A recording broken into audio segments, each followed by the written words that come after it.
So, let me think. Discussion post. Um, I wanted to talk about Caridad and her life in So Far from God. I just wanted to discuss her trek to the mountains and how she stayed there for a year without letting anybody know and whatever. Um, what we were talking about this morning in class was that, you know, I think a lot of people put a lot of symbolism in her taking off like that. Um, and I don't.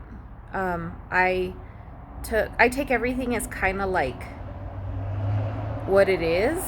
Um, in this particular book, only because it's kind of very matter of factly, like in the narrator's attitude in writing. Um, but I side with Caridad on that. Like, it was like the one time she was unsupervised and she takes off to the mountains. It's like, well, that's kind of everybody else's fault for letting her go, because it was frowned upon that she even left to the South Valley because they knew that she couldn't really take care of herself.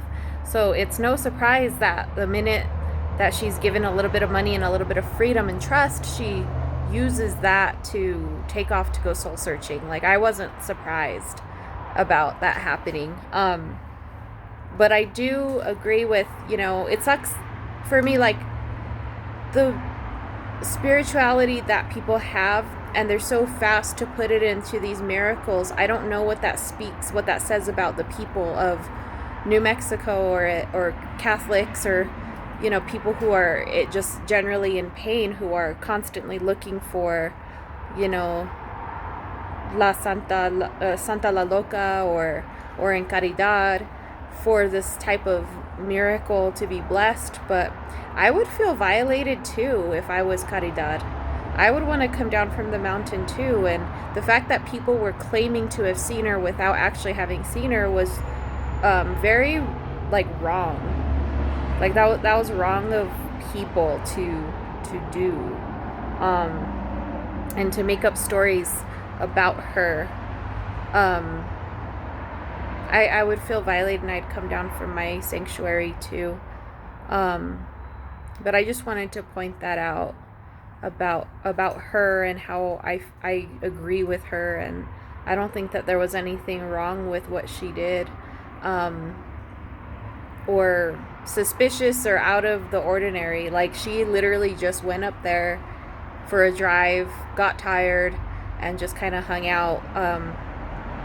I don't know if it was necessarily like a spiritual thing. I just think it was just kind of an act of absent-mindedness, only because those girls seem to not do anything with any intention. Like, they just kind of do whatever without a second thought, and nothing really means anything except in the case of heartbreak, from what I've seen. Well, yeah, I guess I can see how her falling in love with the girl on the hill would lead to that as well. But yeah, these girls don't really have the self-awareness. At least the story doesn't tell it that way, that these girls are as self-aware as we, are reading them to be. So yeah, I just wanted to give my thoughts on Caridad's trek and Hermitage in the mountains.